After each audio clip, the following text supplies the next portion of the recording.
यहाँ देखें, हमने कहा कि जो सेट y के एलिमेंट्स हैं 2, 3, 5।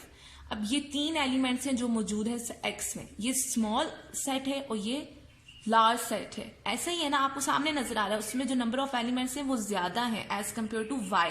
तो हमने क्या कहा कि y जो है वो छोटा सा पार्ट है किसका, सेट x का, तो ये सबसेट है, y सबसेट है, लेकिन x जो है वो सुपर सेट है किसका, y का, क्योंकि इसमें सारे जो छोटा पार्ट है आपका सेट, जो y सेट छोटा पार्ट है ना, तो इसके सारे एलिमेंट्स x में मौजूद है। तो x बड़ा पार्ट है, बड़ा सेट है, तो इसलिए हम इसको क्या कहते हैं, super set of set y।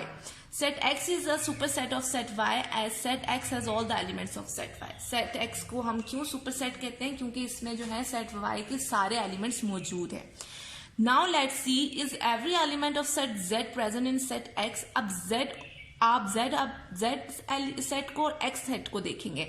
अब वो कह रहा है कि जो z एलिमेंट्स हैं, z के जो एलिमेंट्स हैं, क्या वो सारे के सारे x में हैं। लेट्स सी, 1 है, 2 भी है, 6 is 6 present in x? No. इसका मतलब है कि सेट z के जो सारे एलिमेंट्स हैं वो सेट x में मौजूद नहीं है। Then set z is not a subset of set x। बेशक 3 अगर आपके एलिमेंट्स एक जैसे हैं और 4th वाला एलिमेंट आपका एक जैसा नहीं है तो हम उसको सबसेट नहीं कहेंगे। इधर भी इसने यही कहा है। Then set z is not a subset of set x and set x is not a superset of set z। ठीक है, क्योंकि इनका एक एलिमेंट जो है वो एक जैसा नहीं है। सेट z में जो 6 है वो सेट x में मौजूद नहीं है। A part of set is called its subset represented by the symbol this। कहते हैं कि जो सेट का पार्ट होता है उसको हमने क्या कहा, क्या कहते हैं, सबसेट, और उसको इस सिंबल से रिप्रेजेंट किया जाता है। And the set of which the other part is and the set of which the other set is a part is called a superset। कह रहे हैं कि वो सेट जिसका जो दूसरा हिस्सा जो है वो आपका सेट होता है, उसमें मौजूद एलिमेंट्स हैं, तो हम क्या कहते हैं कि जो दूसरा वाला सेट है वो सेट का क्या है, सुपर सेट, और इसको इस चीज से डिनोट किया जाता है, रिप्रेजेंट किया जाता है। Thus for the above example set y is a subset of set x is given as this। ठीक है, and set x is a superset of y is given as this। Clear? Now consider this diagram. अब आप इस diagram पे आ जाएं। हमने कहा कि ए सेट जो है Monday, Tuesday, Wednesday, Thursday, Friday, Saturday, right. हमने कहा मंडे में जो है वो ये एलिमेंट्स हैं, ये डेज ऑफ वीक है, और बी में से फ्राइडे और सैटरडे है। We conclude that set B is a subset of, हमने क्या देखें, अब फ्राइडे और सैटरडे है बी में, स्मॉल पार्ट को देखना होता है बड़े वाले सेट के साथ। फ्राइडे इसमें भी है, इसमें भी है, ए में भी है, सैटरडे बी में है तो सैटरडे ए में भी, इसलिए हम क्या कहेंगे, बी जो है वो सबसेट है किसका, सेट ए का, और जो सेट ए है वो सुपर सेट है किसका, सेट B का। Whereas set B has some elements of set A, so it is a subset of set A। Set B is also a proper subset of set A as it has all the elements of set B but not all। हम अब दो तरह है, एक proper subset भी होता है, एक सिर्फ सबसेट होता है। जो प्रॉपर सबसेट होता है ना, उसमें क्या होता है कि आपके जो एलिमेंट्स हैं आपने देखने होते हैं वो एक जैसे मौजूद है, यानी उसमें नंबर ऑफ एलिमेंट्स का कोई लिंक नहीं होता। ठीक है, फिर हम क्या कहेंगे, ए में है, ए में भी फ्राइडे है, सैटरडे भी है, बी में भी फ्राइडे और सैटरडे है, तो हम क्या कहेंगे, ए और बी क्या है, आपस में प्रॉपर सबसेट भी है। और बी जो है इसका जो छोटा पार्ट है वो उस एलिमेंट जो है ए के उसमें मौजूद है, तो हम क्या कहेंगे, बी जो है वो ए का सबसेट है।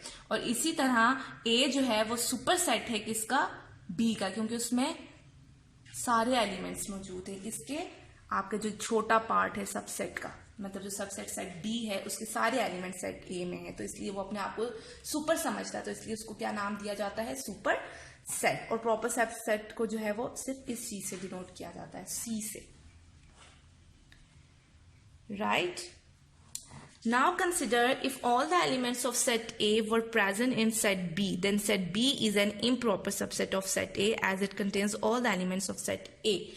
हमने कहा प्रॉपर सबसेट क्या होता है, set B is also a proper subset of set A as it has some of the elements of set B but not all। क्या कह रहा है कि set A जो है वो B का क्या है, प्रॉपर सबसेट है। क्यों? क्योंकि इसके अंदर जो है आपके कुछ एलिमेंट्स पाए जाते हैं, सबके सब पाए नहीं जाते। तो दूसरी साइड पे आपका एक इम्प्रॉपर सबसेट है। इम्प्रॉपर सबसेट में क्या होता है कि आपके जितने भी एलिमेंट्स हैं सेट ए के, वो अगर सबके सब सेट बी में प्रेजेंट होंगे तो हम क्या कहेंगे कि जो बी है वो इम्प्रॉपर सबसेट है किसका, ए का। क्यों? क्योंकि उसके अंदर तमाम जो एलिमेंट्स हैं एक जैसे हैं, मौजूद है। Consider this example, A January February March April May, B January February March April May. Here set B is an improper subset of set A because it contains all the elements of set A.